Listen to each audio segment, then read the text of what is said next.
Hi, everybody. My name is Megan Loftus. I am actually on the board with DSAP. I just joined in January, and I am also an attorney in Pittsburgh area who focuses on estate planning, and the tie-in is special needs. So I wanted to be kind of the helpful moderator for our presentation. So this is our speaker series on how to save for the future with special needs trust and Able accounts. And our speakers for this evening are from the Achieva Family Trust. We have Maria Smith, who is the Director of Education. And then we have Patty Yerina, who's the Coordinator of Education and Outreach. They're going to be doing some speaking with the slides. So we ask that if you do have questions, try to hold them for the breaks, but you can also send chat in the chat box the questions as well, and we'll facilitate that whenever they get through a certain portion of the presentation. So without further ado, I will turn it over to Patty and Maria. Thank you, Megan. Hi, everyone. Thank you for having us. My name is Patty Yerina, and I am with the Achieva Family Trust. And Maria and I are really happy to be here tonight and share this presentation with you. So thank you, Megan, for having us. And again, like she mentioned, if you have questions or you're thinking of stuff, go ahead and put them down in the Q&A box, and we will definitely try to get to as many as we can. So I'm going to go ahead and get started. I'm just going to give you, I'm going to stop my video first, if you don't mind. So it's because it distracts me sometimes. I'm just going to give you a brief history of Achieva Family Trust, so you know who we are and our history. Achieva is formerly ARC of Allegheny. And for those of you who aren't aware of the ARC of Allegheny, ARC organizations were grassroots organizations started by parents in the 1950s out of concern for their children with disabilities. Achieva is now one of the largest providers of services to individuals with disability in southwestern Pennsylvania. And the services provided really span the lifetime, starting with our early intervention services, and really runs through the entire life cycle with residential services, employment, protective services, advocacy, and then special needs trust administration. Achieva Family Trust, our organization, we're part of the Achieva family, was established in 1998 in response to Social Security Administration that allowed for the creation of pooled trusts. Achieva Family Trust is a corporate trustee for 3 different types of special needs trusts, and these trusts are designed to provide access to a wide range of individuals with disabilities and their families. So we work with families who have intellectual disabilities, mental health disabilities, and and physical disabilities as well.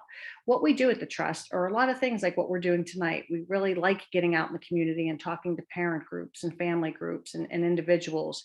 We provide no-cost consultations and any resources that we can help individuals with, and at no cost and no obligation to use our services. So you'll hear me say that, and probably Maria say that a couple times as well. We are a nonprofit, and our goal is to really talk to as many families as possible about the importance of future planning and get them thinking about it. Right now, the trust has over 2,500 beneficiaries in Pennsylvania and 12 other states with over $175 million in assets. How we came to start doing future planning and doing community programs like this is really a result of a grant that we received from the United Way of Southwestern Pennsylvania. Back in 2012, United Way did a survey of family members who had a loved one with a disability, and they found that fewer than half of those that responded had a future plan in place. They had no plans for what would happen once they were no longer able to care for their loved one with a disability. So they put out a request for proposals, and Achieva Family Trust applied for it, and we were awarded a grant in 2014. And it has subsequently been renewed since 2014. So again, what do? We do a lot of education and outreach for family members, for caregivers, for individuals with disabilities, for the different types of professionals that are out there supporting families and individuals with disabilities. We work very closely with legal professionals. We have a free future planning guide on our website, and we do a lot of referrals. So again, everything we do, there's no cost or obligation to use our services. And if we can't find answers for you, we'll certainly do everything we can to find the answers for you. You know, when we're out in the community, and whether we're talking to a parent group that has 25 members or 2 members or 200 members, the questions are always the same. What should happen if I suddenly become unable to provide care for my family member? Where will my loved one live? How are they going to function without me? Who's going to look after their finances and their healthcare needs? And when should I start future planning? I mean, we hear these questions over and over again. We do tell individuals, whenever they ask us, when should I start future planning, we really like to tell people it's never too early to start future planning, and it's never too late either. And believe me, we understand, most of our staff has social service backgrounds, so we all understand at the trust how busy life is with everything else you have going on, with doctor's appointments and IEPs and therapies and all kinds of different things. So a lot of times future planning, is sometimes pushed aside. But please don't fret. It's never too early to start it, but it's also never too late. So if you haven't done it, it's just time to start thinking about it. And it does take time to start the process. It's hard to think about. It's not an easy thing to think about, but we are here to help in any way that we can. And, we tell families all the time, when you start this process, there are a lot of different things to consider. And Maria is going to go into more detail as to the benefits, because that's really perhaps the most important thing that you do have to consider when you're thinking about future planning and the future of your loved one with a disability. What benefits are they going to have? And for you yourself, you have to think about your own last will and testament, and your special needs trusts, and do I need guardianship or power of attorney? What's an Able account? What's a special needs trust? So we're going to go through all of this evening. And if you have any questions, again, please put them in the question and answer box below. And we're happy to help, as many of you as we can. And we find that if you have one question, someone else is probably thinking the exact same thing. So please feel free to ask anything. At this point, I'm going to go to the next slide, and I'm going to hand it over to my colleague, Maria Smith. Hi, so glad to be here tonight. Thank you for inviting us. Yes, as Patty said, we do a lot of consultations with families, and normally when a family comes to see us, we start with a process of evaluating first, really, what kind of government benefits might their child or their adult child be receiving, and why is this important? Because to the extent, an individual has a lifelong disability, chances are sometime during their lifetime, they're going to be needing some type of government benefits. We see most frequently, of course, benefits for their medical needs, particularly. But it is important to understand what type of government benefits they are receiving in order to understand, when you're doing planning for your family member, you want to understand what are the benefits that I need to protect in terms of estate planning, and any assets that I may want to leave my family member. And so we talk about in this presentation, and by the way, I should tell you that as I mentioned earlier, that to the extent that to Megan, I mentioned that this particular part of the presentation can take in itself 2 hours alone, because there's so much to tell you about government benefits. But what we try to do here is just give you the basics in terms of understanding that there are two really categories of benefits that you need to be aware of. And depending on which of the services your family member is receiving, it has implications for, again, how you properly do your estate planning.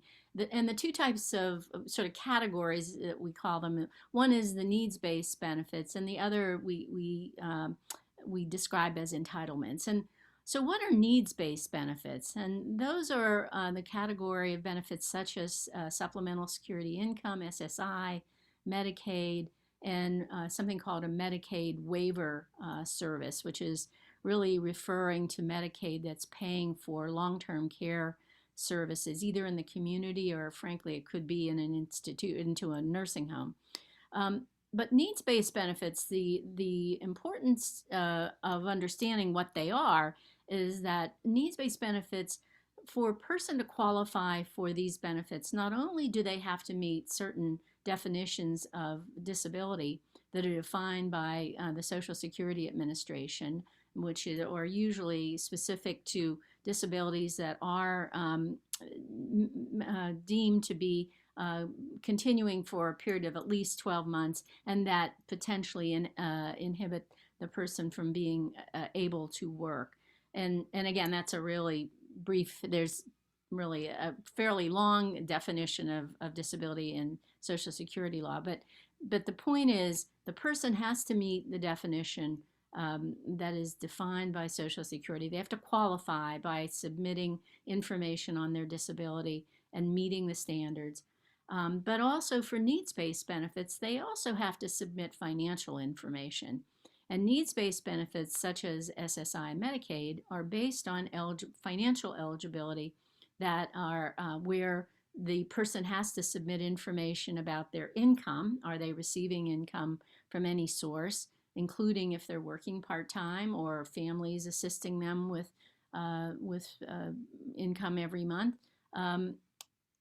So they have to submit income information, but they also have to submit information about do they have assets in their name or resources, such as bank accounts, checking, savings, bonds, stocks, retirement accounts, cash value of life insurance.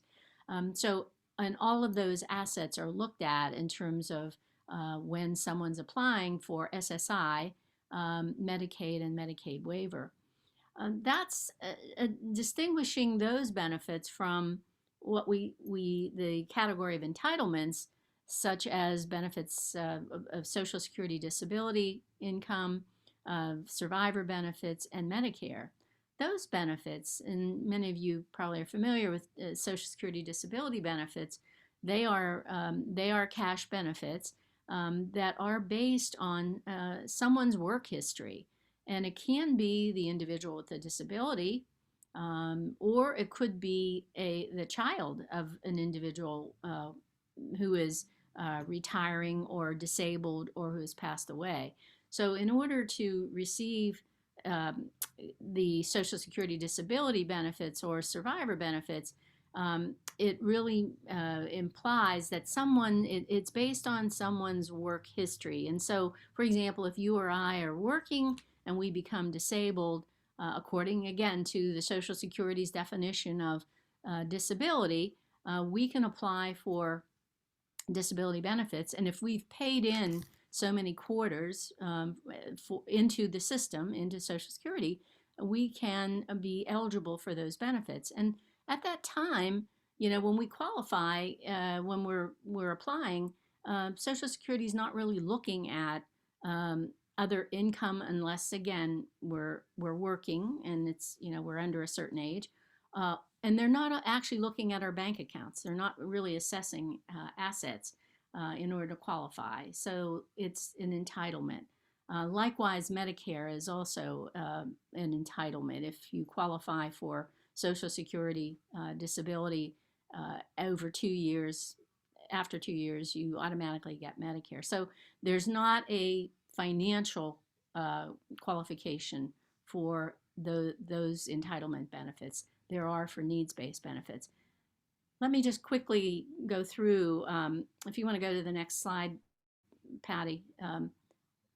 This just gives you an example for a benefit, the Social Security income, which again is a cash benefit that's provided through the Social Security Administration. You apply at your Social Security office. And the intent of SSI is really meant to be a needs-based program that's for people with chronic disabilities who are low income and or who are receiving perhaps Social Security disability, but maybe it's of such a low amount that they also qualify for SSI. So it's really meant, and it's a different pot of money, so to speak, from the federal government than the regular Social Security trust fund, for those funds that go for Social Security, retirement, and disability. But it again is meant to be for an individual with a chronic disability. Once again, you have to meet the qualifications of Social Security, your disability. But again, in applying, they're going to be looking at, do you have income from any other sources, and those assets. And the asset limit, the total that you can have in your name, in order to qualify for SSI is $2,000. And that's total for all of your bank accounts, any retirement accounts, any cash value of life insurance. That's all in total is the $2,000 limit. And that hasn't changed in many years. There's been a lot of discussion about trying to increase that, but it's still maintained at $2,000. As you can see, the amount of the maximum benefit, and this is 2021's maximum, is $783 a month for the individual and $1175 for couple. This says reduced if a person receives in-kind services, cash or cash equivalents, which means that if a person on SSI is receiving help, for example, with their rent, or they're receiving cash from another source every month, then that can reduce the amount that the person qualifies for, from SSI. So they may not get the full amount of $783. And frankly, we see this a lot with adult children, for example, who are living with their families, who are perhaps, living in a household with family, but they are sharing the cost of the living expenses, and in a number of situations, those adult children don't necessarily get the full benefit.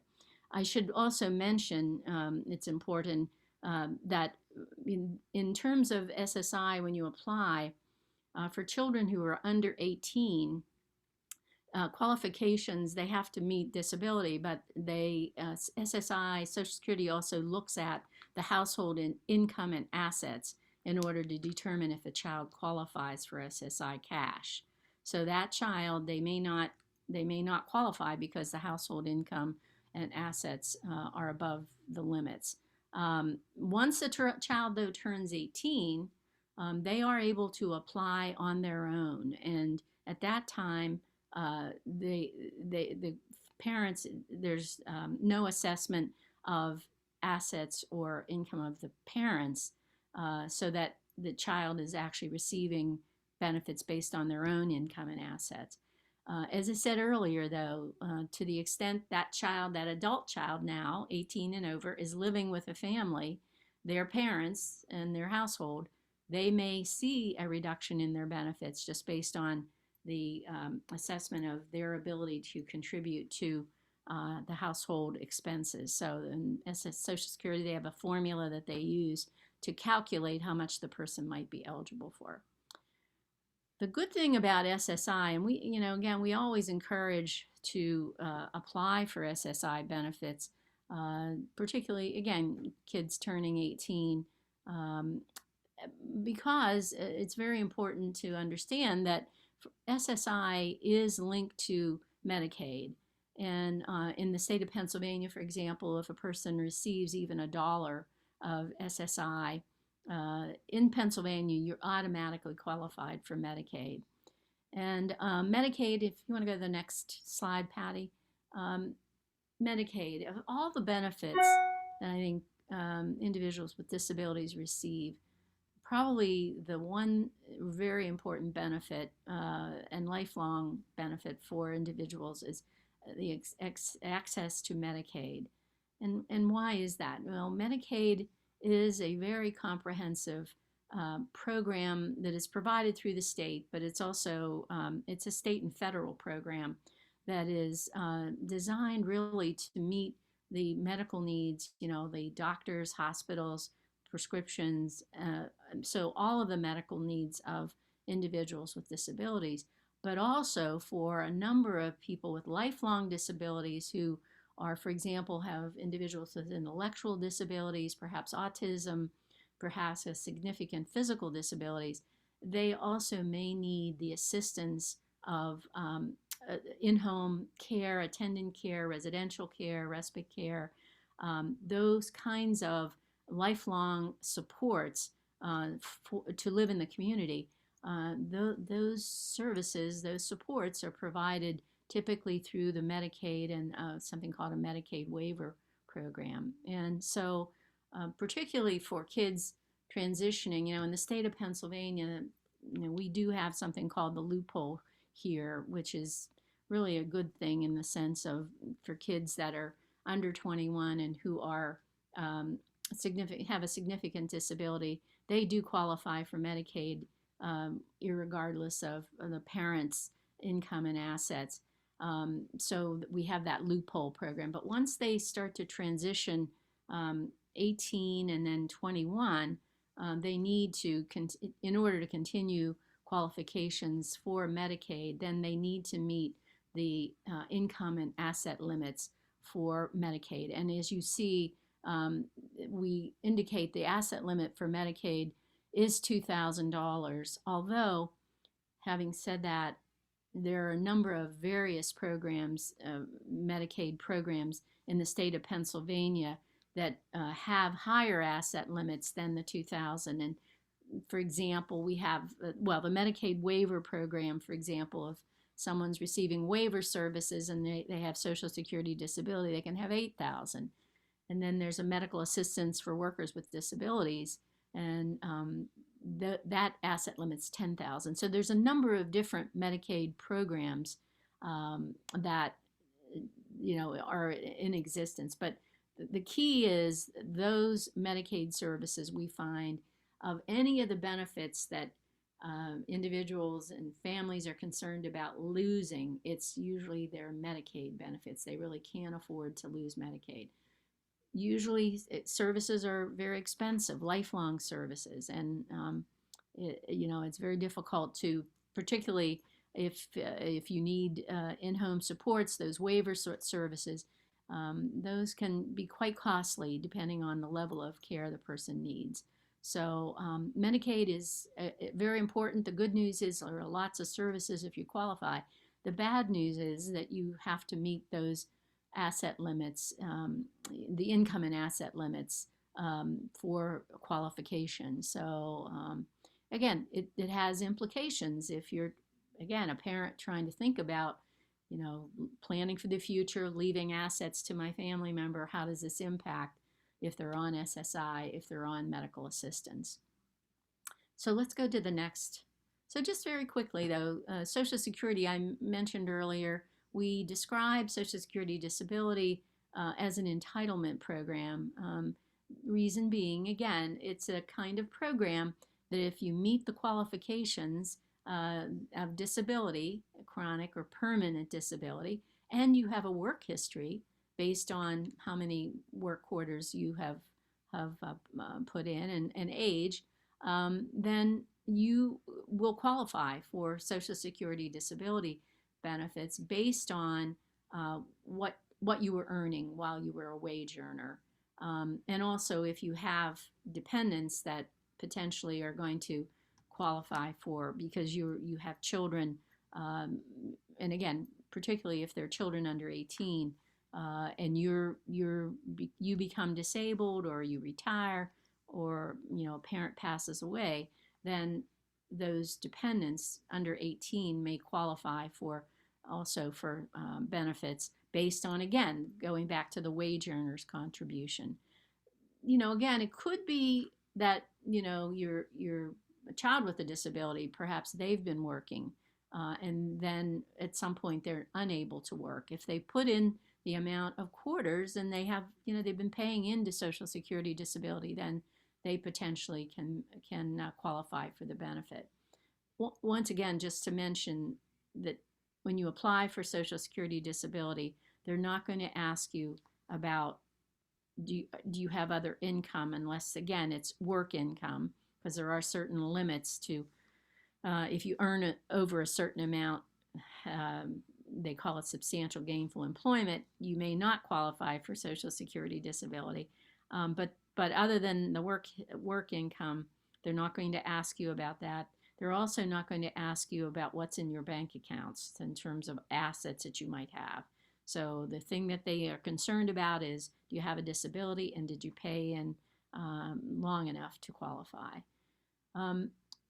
We always mention this in our presentations, because I think sometimes it gets missed that for an individual, a parent, for example, applying for Social Security disability, or perhaps you're applying for retirement, or one of the parents pass away and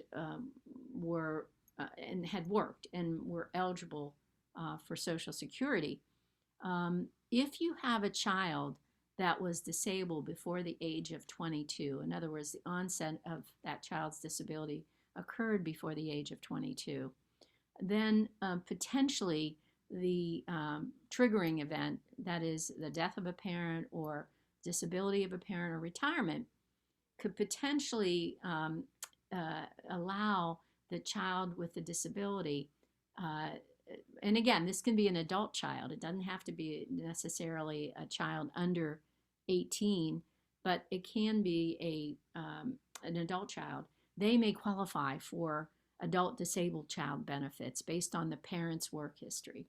So it's important in applying, if a parent would go to apply for Social Security retirement, for example, to identify that you have a child who has a disability, perhaps had the disability before the age of 22. Now, in a number of cases, maybe that child's already receiving SSI. Maybe they've already applied and they've been receiving SSI.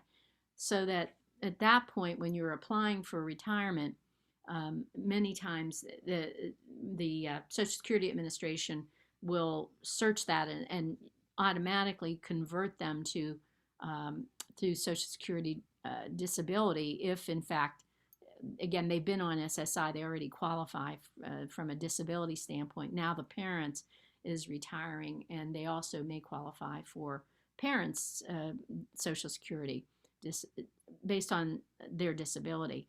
That is a lifelong, potentially can be a lifelong benefit for the child with the disability. So they don't lose that because, again, remember, they're not looking at that child as far as, assets.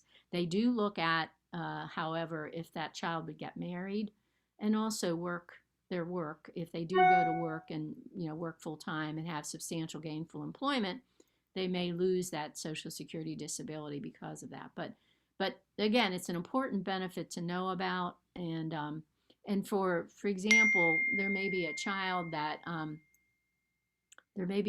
that was receiving survivor benefits, because maybe the parent had passed away, or maybe something happened with the parent.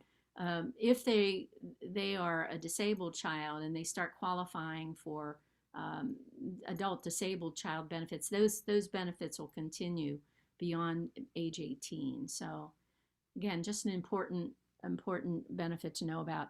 Do you want to just go to the next page? So just briefly, Medicare, once again, another entitlement.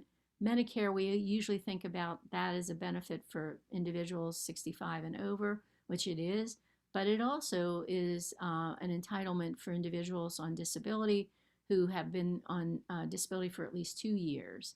And again, it's the kind of thing that if that person's been on Social Security for after 2 years, they automatically start becoming eligible for Medicare. And we have a number of situations where people have been on Medicaid, and all of a sudden, after the 2 years of eligibility for SSDI, they also get Medicare. And what normally happens in that case is that Medicare becomes the primary and Medicaid becomes a secondary insurance covering everything that Medicare doesn't provide. Because any of you that know about Medicare, generally Medicare covers 80% of medical care, medical needs, and limited prescription coverage. So we have a number of people, what we call dual eligible people on Medicare and Medicaid. And so, and then we have individuals that are on Medicare and some kind of supplement program too. But Medicare, as I say, doesn't require, it's not a needs-based benefit. It is an entitlement. Want to go to the next page? So again, the reason we want to make sure families understand the benefits that their child is on, because keep in mind that a lot of times when we meet with families, they'll tell us or their child is on Social Security disability, but they're not really sure if it's SSI or SSDI. So we always say, go back and look at your award letter. Let us know, exactly what are they receiving, so we have a good idea of the benefits. And also what they might want to protect again. Because think about it, if, again, as we've been mentioning, uh, assets over $2,000. So if you have a child on Medicaid, perhaps they're in a waiver program, and you want to leave them assets as part of your estate, you have to be mindful that if you leave them anything over $2,000, or in some cases $8,000, if they get those funds directly in their name, it can disqualify them from receiving their government benefits. So, families and say, well, what can we do about this? And they're, in the past, families have been told, and this is certainly perfectly legal, that they can just disinherit their child. Don't leave anything to the child with a disability. Put the assets in the name of another non-disabled child, holding those assets with what they call a moral promise to make sure that they're distributing assets for the benefit of the disabled child. And that, again, that is perfectly legal to do, and families do it. However, it does put those assets at risk somewhat, in terms of if the non-disabled child, it's subject to their liability. So if they have judgments against them, bankruptcy, divorce, they die, those assets are actually in their estate, and they're not really protected for the child with the disability. You want to go to the next two? We've also, been, questions come up with situations where, let's say that the child is receiving an unexpected inheritance, where they, or somehow they get a settlement from an accident, and those funds are directly, due to the child with the disability. Then the question comes, well, can we just put that money in the parent's bank account, or get rid of it, give gifts to the other kids, or give it away?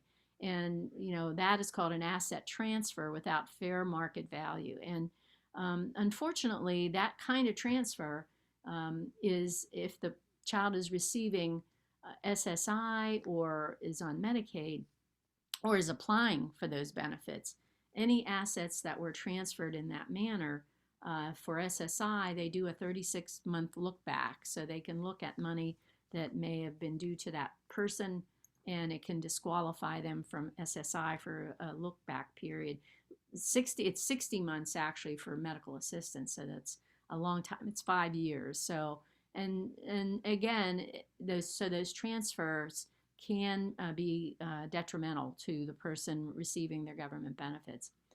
So what can one do? And that's kind of brings us to and again, just to reiterate, if the person's on SSI or Medicaid, there again, certain income and asset limits apply. So what can one do if you're concerned about, again, protecting assets for your child with a disability, your loved one? And that's what we want to just inform you a little bit more about tonight, and the options that we talk about to protect those benefits. Again, the needs-based benefits in particular are 3 types of special needs trusts. Called the first, third-party trusts, which that's the one that we'll focus on, that most families need to know about and really want to use for their estate planning. But there's also pooled trusts and payback trusts. And Patty mentioned we were created, pooled trusts require a nonprofit to be the trustee, and we were created to offer pooled trusts. But pooled trusts and payback trusts, which were established through Social Security law, have certain restrictions and limitations. And you'll see when we talk about them why, as a family, you may not want to use those as part of your estate plan.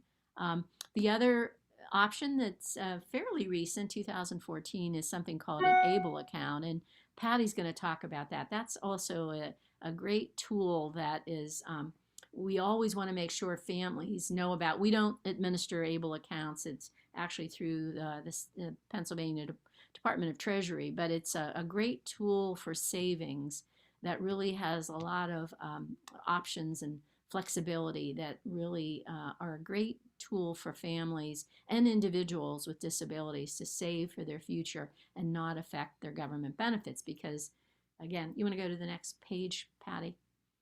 Oh, okay. Just to digress for a minute, the whole idea with the special needs trust and the Able accounts, those are two types of savings options to protect assets that don't affect government benefits. And we'll talk a little more about that in a minute. But we always, when we meet with families, always emphasize the importance of the last will and testament. Everyone needs a will, no matter what your circumstance, but particularly if you have a child with a disability, you want to make sure that you have proper planning in place to make sure that your wishes for providing for your child, just like you do for your other children, but again with special considerations perhaps for the child with the disability. We always want to make sure that that families are aware that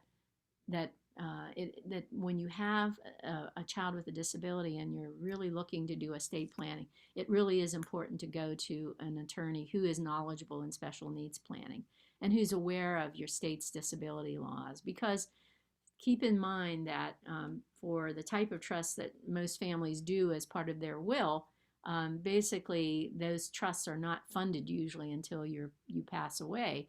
So you want to make sure that they're drafted properly because you can't change them once you pass. So we do, and we also advise, of course, to give, have those documents, have your lawyer keep a copy and give copies to your executors or guardians named in the will. We do provide a list of attorneys on our website under the future planning resource section of attorneys that do have experience in special needs trust, or special needs planning rather. They're not the only attorneys that are out there, and I always mention too our trust attorney, who doesn't write wills, by the way, or trusts, but she is available and does a lot of no-cost consultations with families and attorneys who are out there. Because if you have an attorney that you're working with that you're comfortable with, it doesn't mean that they couldn't necessarily write a special needs trust, but maybe they'll need some consultation to do it. And our attorney Jackie Connell is always willing to talk with attorneys and kind of share that information. We have sample language on our website of third-party trusts. So, and keep in mind too, we're going to talk in a minute about trustees for the special needs trust. Keep in mind that is a different function than an executor of your will. Again, you may know this, but of course, executors of an estate only are responsible for collecting debts and collecting assets rather, and paying debts that are associated with that estate, and then paying the, distributing the assets as per the will. Once the estate is closed, they don't have an ongoing responsibility. And so that when we talk about trusts in a minute, you'll see a trustee is a different function from the executor. Just to make you aware, again, if you die without making a will, your assets will be distributed according to the laws of the state. It's intestate. And so you don't necessarily, it's not according to necessarily what your wishes are. So that's why we always make sure that families have wills in place. This also says if you have a family member with a disability and they receive money because you didn't have a will in their name, then there's some limitations in terms of how to protect the assets.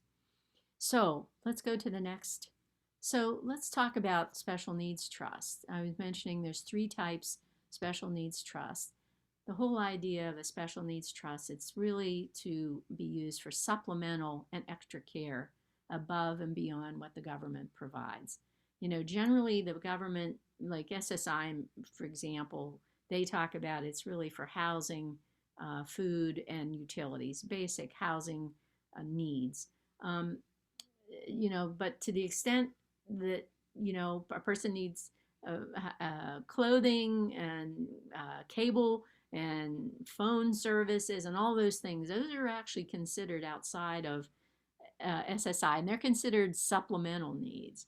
Um, Recreation, basically computer, technical things that are not considered basic needs are supplemental. And so the whole idea of creating a special needs trust is you place assets in the trust in order to provide for those supplemental needs with the goal of enhancement of quality of life for the person. If you're a parent, you probably right now do a lot of things for your child. Take them to dinner, maybe take them on vacation, buy special clothes, maybe special equipment for communication. Lots of things that parents do, and the whole idea is, how do I continue that once I pass away? How does that continue? And so a trust gives the parent the ability to carry on many of the things maybe you did while you were living, to carry on to care for your child. Supplemental needs trusts or special needs trusts are really meant generally for the sole benefit of the beneficiary, and it is responsibility, of the trustee to make sure that that trust is in fact being used for the benefit of the beneficiary. And again, the idea is to supplement. When we mentioned some items: clothing, vacation, medical needs, transportation, recreation. It shouldn't be supplanting government benefits. And what do we mean by that? Because when people see it can't be used for housing and food and utilities, a lot of times we'll get the question, well, what if, the person needs help paying rent, or, they want to go out to dinner, for food. And the supplanting idea really comes into play when we're talking about SSI, needs-based benefits, because SSI is very restrictive in terms of, if the trust, for example, a person has a trust and the trust is paying for their rent every month, then SSI, rent and food, for example, SSI can reduce their cash. They say that they're receiving in-kind services, and they can reduce their cash every month by up to a third.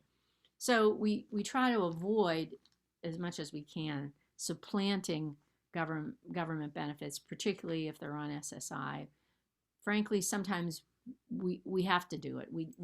Person lives in Philadelphia, they're in a housing situation, we sometimes have to do it and take that 1/3 reduction. But generally, you don't want to supplant. You want to use it to supplement. Trusts can be used, and we do use them for house purchases, because even for people on Medicare, Medicaid, and SSI, you are permitted to own a house and a vehicle. And we do, as long as you live in the house. And we do purchase houses for individuals in our trusts, particularly like houses that are adapted to their needs. Maybe we make home adaptations, and we create a housing arrangement that allows them to live comfortably.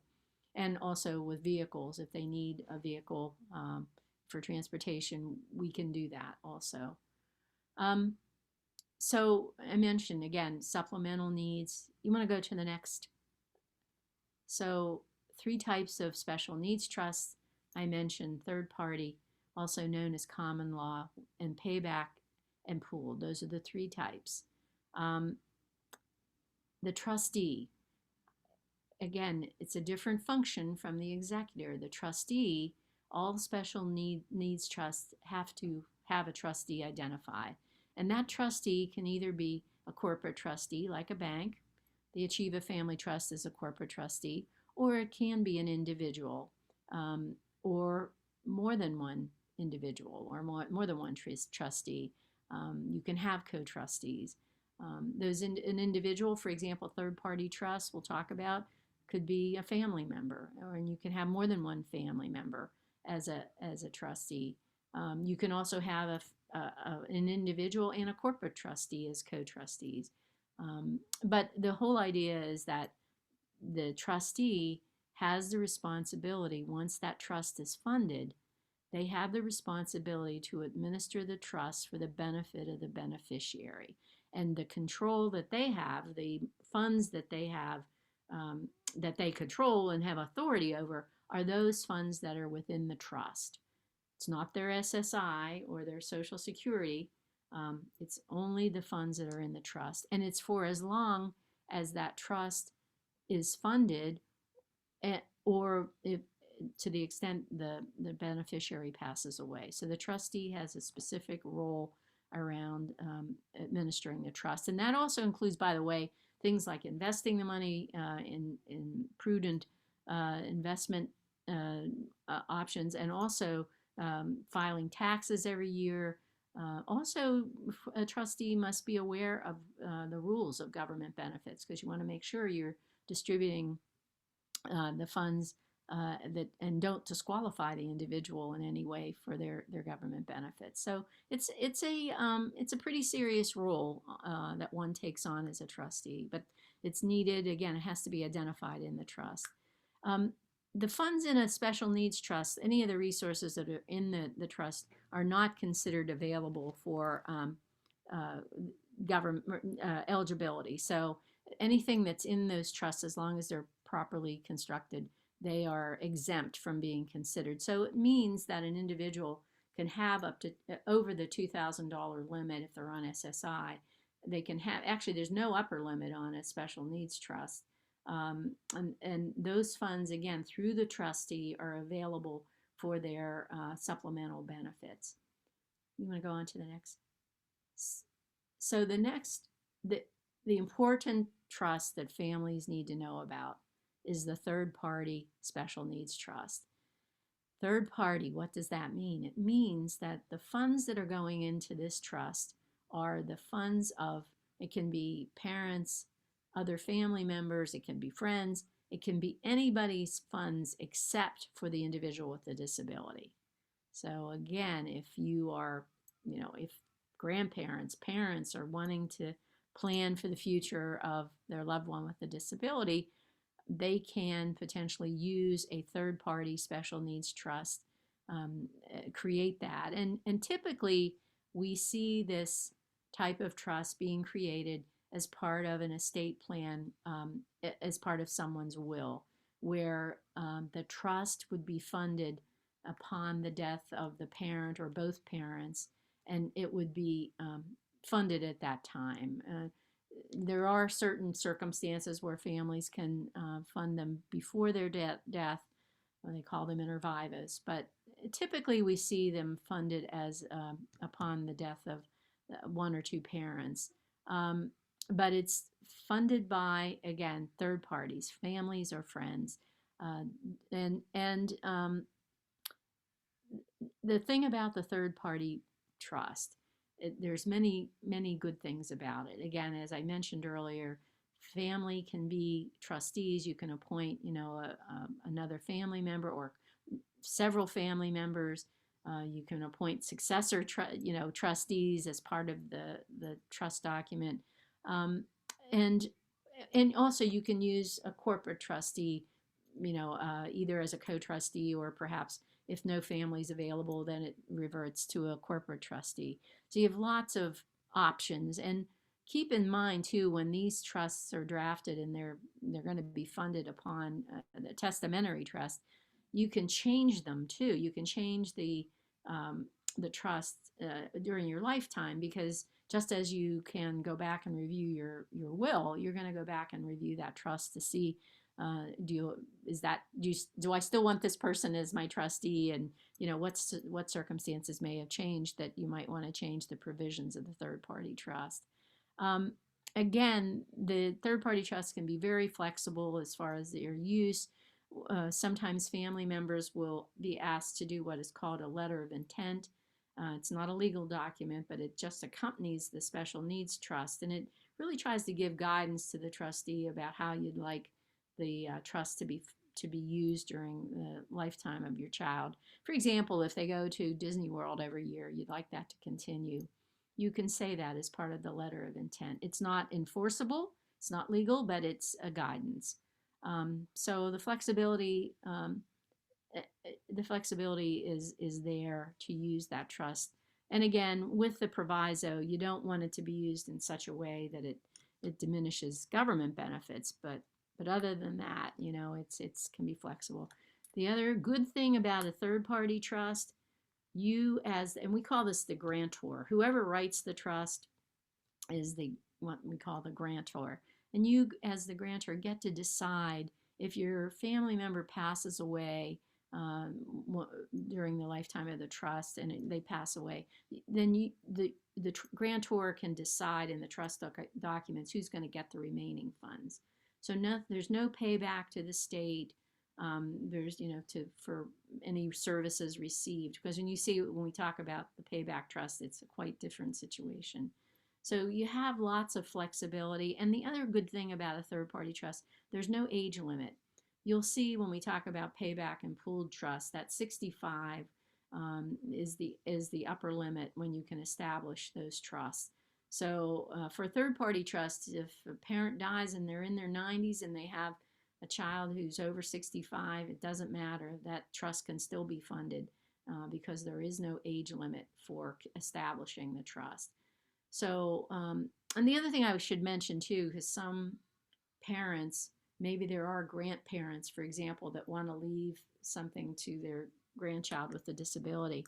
We do see that sometimes a parent or parents will establish these third-party trusts as what they call standalone trusts within their estate plan, so that it could be funded by grandparents' funds, for example, if the grandparent in their trust or in their will actually says to my grandchild, Joe, who perhaps has a disability, I would like my funds to go into the special needs trust as established, so that it can be used to pour money from a variety of sources, so that, and then once the parents pass away, that money just goes into the trust too. So when you talk to an attorney, that's why it's important, a special needs a trust attorney who understands these things. They can really advise you in terms of your family situation. What's the best way to set this up? Who's out there that may want to leave funds to your child with a disability, and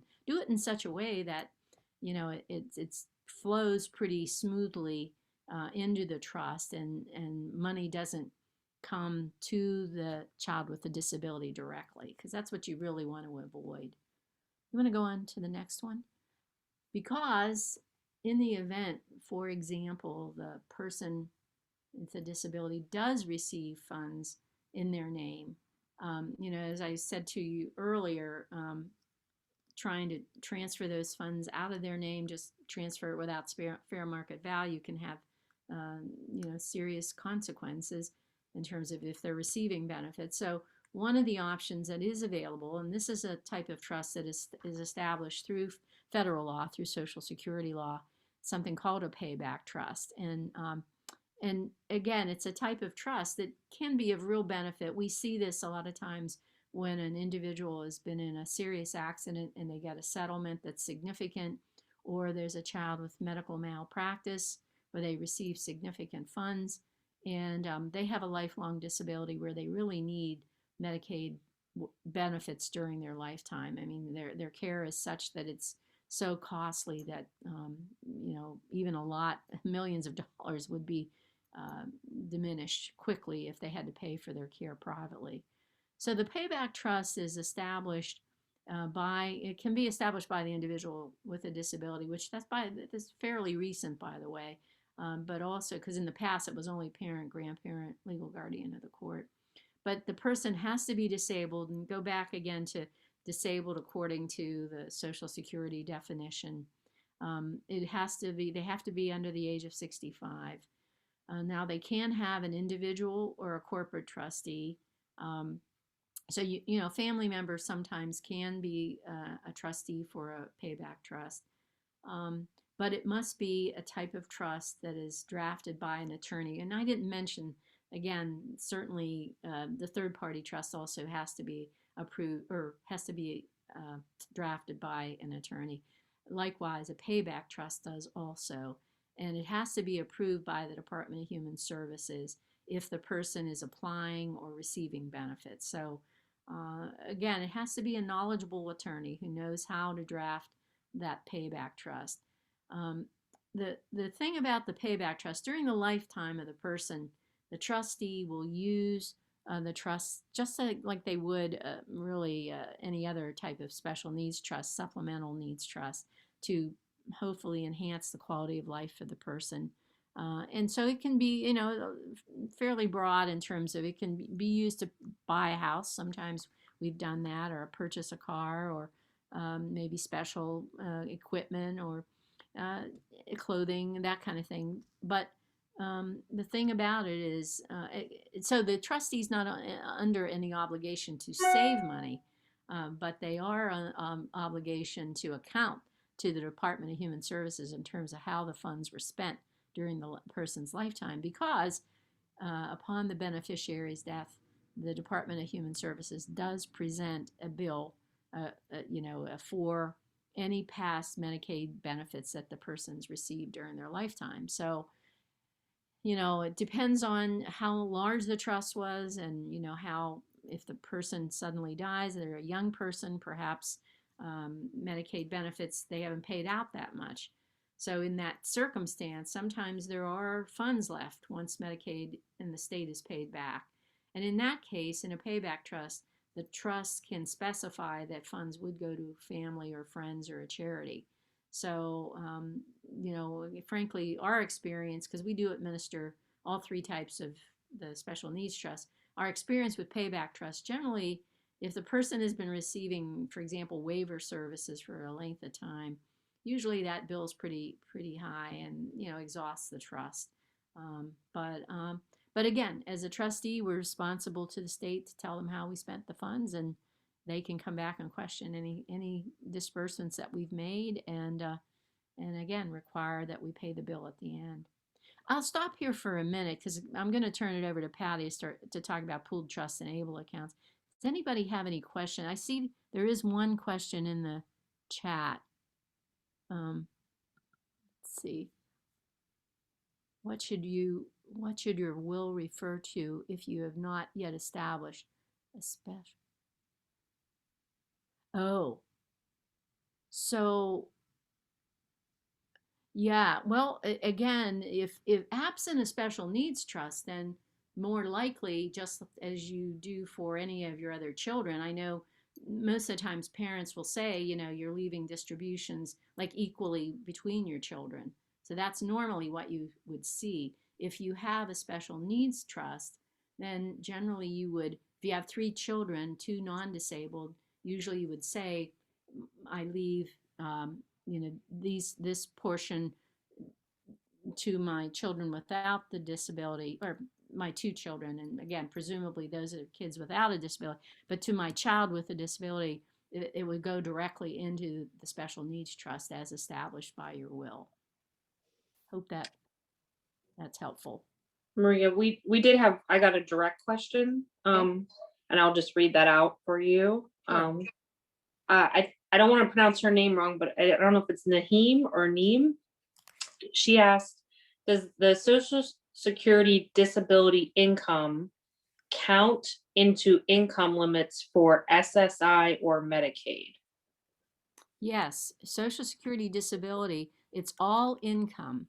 But again, keep in mind, sometimes Social Security disability incomes are such that they're low enough that a person may still qualify for Medicaid, again, as long as they keep those asset limits, you know. But yes, Social Security disability income is counted for eligibility, definitely. Anything else? Any other questions? Okay, well, we'll move on to the pooled trust, and I'll ask Patty to talk about that third type of Got it. Thank you, Maria. So I'm going to tell you a little bit about the third type of trust that we administer at Achieva Family Trust, and that's a pooled trust. And this is one I think that you all find very interesting, and one that's quite common. The pooled trust may be established by the individual with a disability, their parent, a grandparent, a legal guardian, or the court. The individual should be under the age of 65. The trust is established and maintained by a nonprofit association, which Achieva Family Trust is. And I mentioned earlier at the beginning, we were the first nonprofit in the state to offer this type of pooled trust. So this trust can only be maintained by a nonprofit association. What's nice about this trust is you don't need an attorney to set this one up. It's a standard form joinder agreement that's used in place of a drafted document. And this agreement has already been pre-approved by DHS. So you don't need an attorney. It might just take a week or so to get this set up and moving. The funds in pooled trust are pooled for investment, but are accounted for separately. And this is another difference. So the couple big differences with the pooled trusts from the other, from some of the other ones that we discussed. Again, you don't need an attorney for this one. The other big difference is at the beneficiary's death, the remaining funds stay with the trust and are put into Achieva Family Trust's Charitable Residual Grant Program. Laws require that pooled trusts, organizations have to make a decision whether to keep the money or have Medicaid paid back. At Achieva, the funds stay with us, and we have a charitable residual grant program that I will be talking about now. Our charitable residual grant program is available to children and adults with disabilities in the state of Pennsylvania. And funds for this program have been distributed for many different items such as camps, medical equipment, home and vehicle adaptations, and other recreational activities not covered by, say, your insurance or your school district. The applications are on our website at achievafamilytrust.org, and they are reviewed quarterly. I have Jennifer Stoyer's contact information up here. She is the account coordinator for the residual program. And I also wanted to mention that next Wednesday, we are having a program. It's a new program that we've implemented at the trust called Get Wise Wednesday, where the last Wednesday of every month, we have a program. We have a call-in day where people can call in and ask questions about a particular topic of relevance.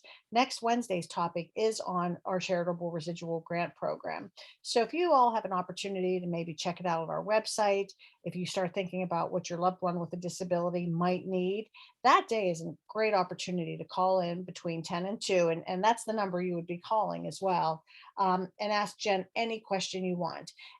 If you can't make it that day to call her again, I'm going to stress again, you can call us anytime. I mean, we are always available and open to talk to you, but we are setting aside dedicated times on different topics for people to call in. So Jen will definitely be there and can answer any of your calls directly.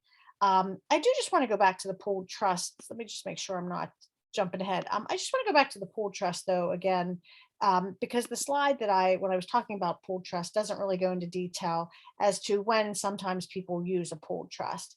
And a lot of times, you might think, well, why do I need a pooled trust? What would be a good opportunity to open up a pooled trust?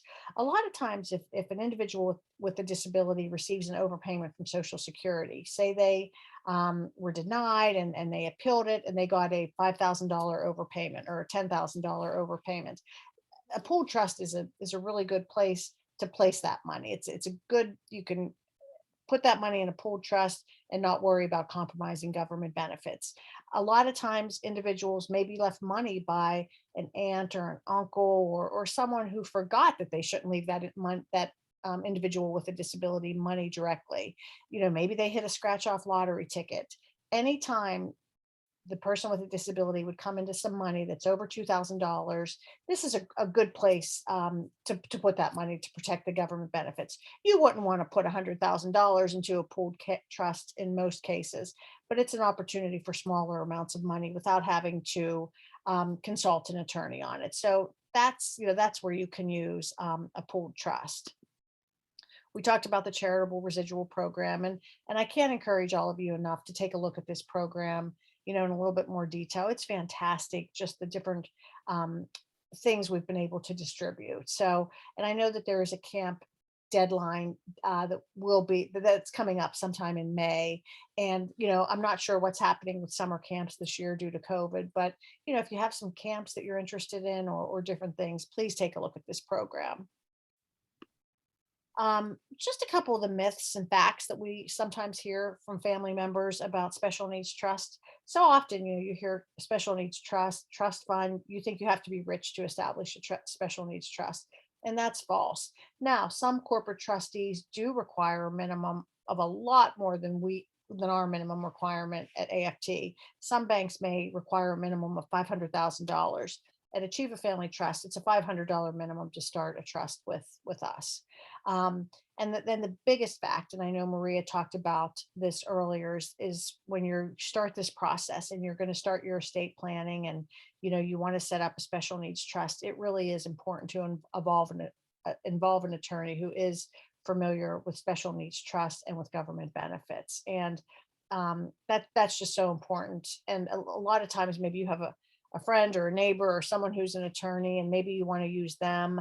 We really just recommend you involve someone who is highly specialized in this. And we do have on our website a list of attorneys that we've worked with for many, many years, who we know are very familiar with this. So you can visit our website and find that list there. And certainly that list is not exhaustive. There's probably many more attorneys out there, and we're always adding to our list. But we just like to, provide this list as a start, for families who don't know where to begin. Now, Able Acts. We get so many questions about the Able Act, and this is another wonderful tool for saving money for your loved one with a disability without compromising their government benefits. The Able Act is fairly new. It was just signed into law in 2014 by President Obama, and it created a provision under Section 529 of the IRS code establishing ABLE accounts.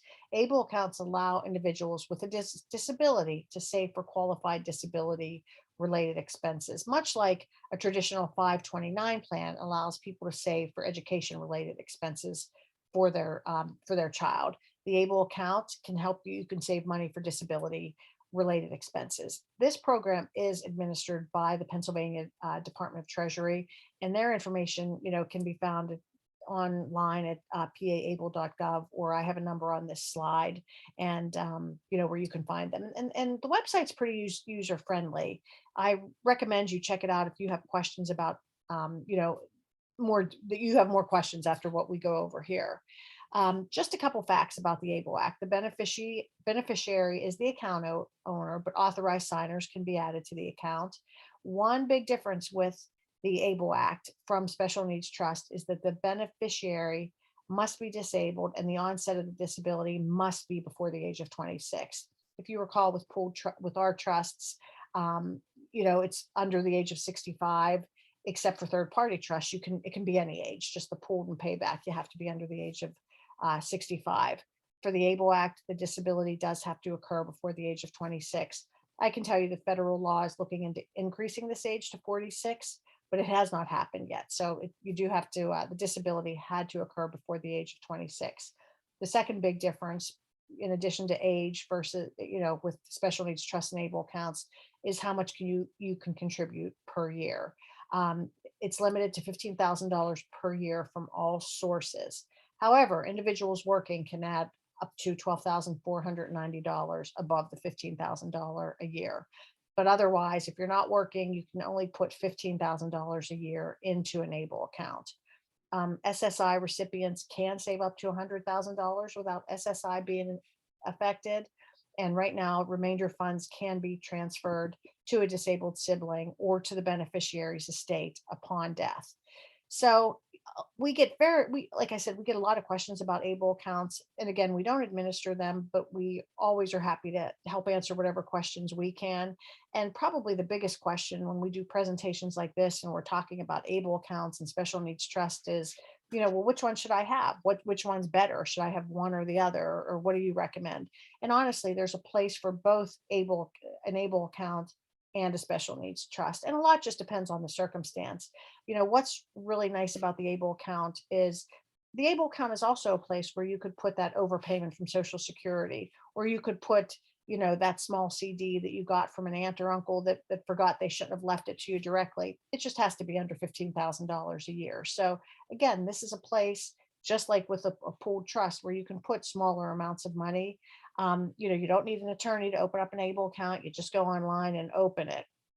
I think we're an Able account, and in talking to individuals who have opened Able accounts and some of my colleagues who have Able accounts for their children, what we hear families like about them a lot is that they can just add to them monthly. It's very easy.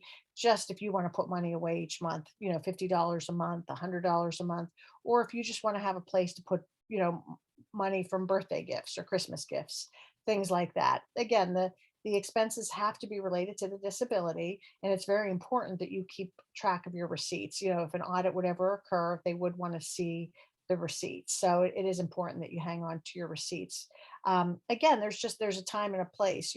When Maria was talking about third party trusts, that's part of your future plan. Down the road when you're no longer around or able to care for your child, that's you need that third party special needs trust.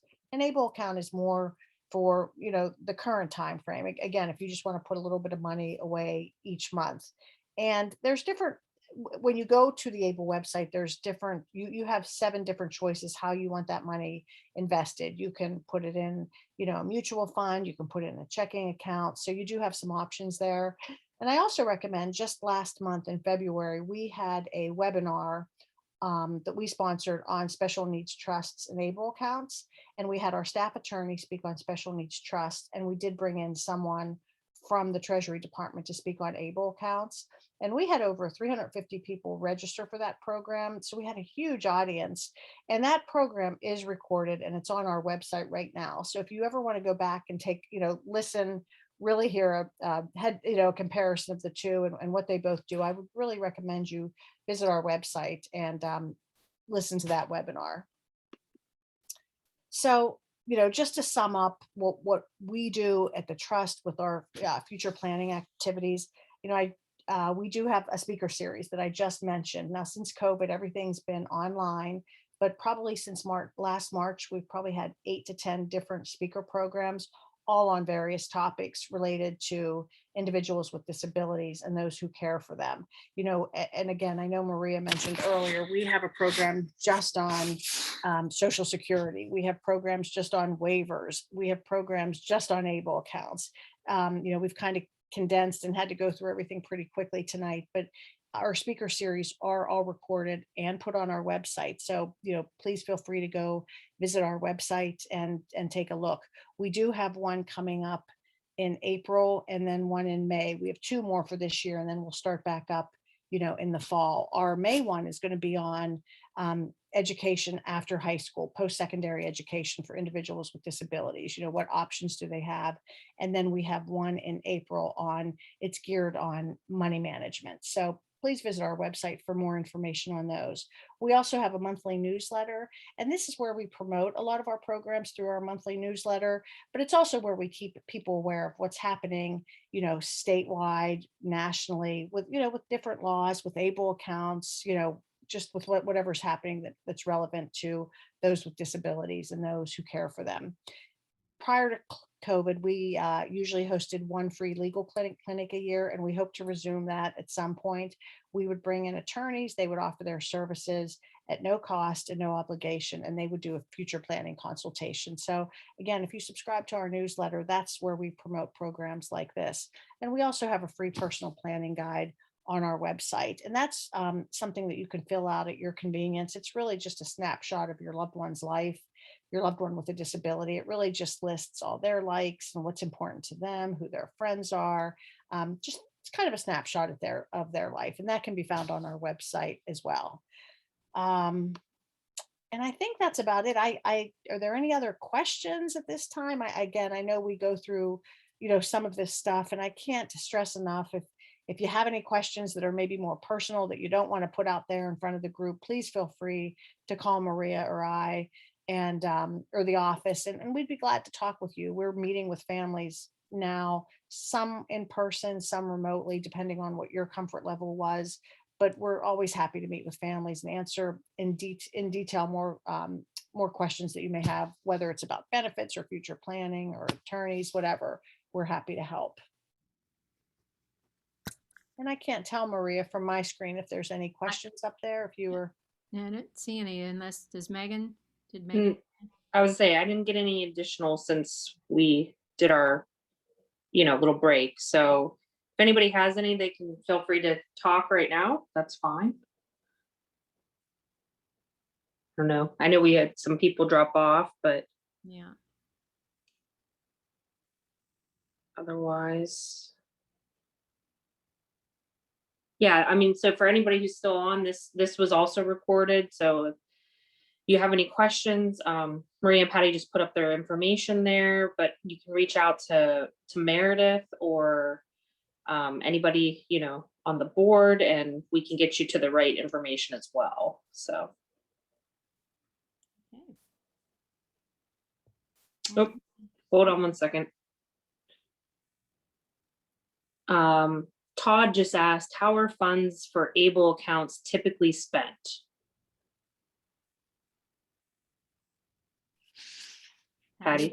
As long as it's, I'm sorry, as long as, I didn't know, as long as it's related to their disability, you know, you can use that. There's, the Able accounts are probably a little bit less restrictive in some ways than, you know, than special needs trust. So really, if it's on entertainment or recreation, if it's, you know, whatever, again, as long as it's for the person with a disability, and trusts are the same way. I mean, any money in a trust is for the sole benefit of the person with a disability. So that's very similar with Able accounts and special needs trust. But for Able accounts, you know, as long as it's something that the individual with a disability needs to enhance their quality of life, you know, it should be acceptable. And I believe they do list on the website, they do have a list of common expenditures for, or common disbursements for Able accounts.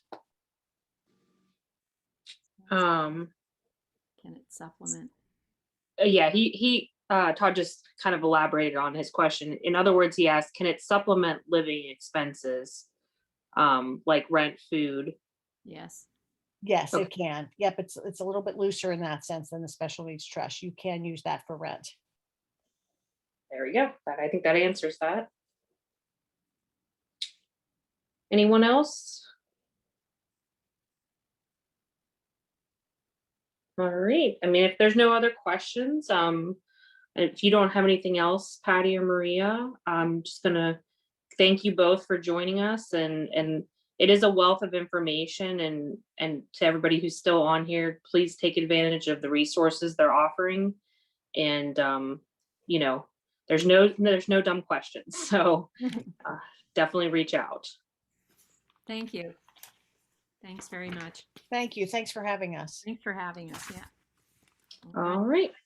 Well, everybody have a great evening and hope to see you soon. All righty. Bye-bye. Bye-bye. Thank you. Thank you.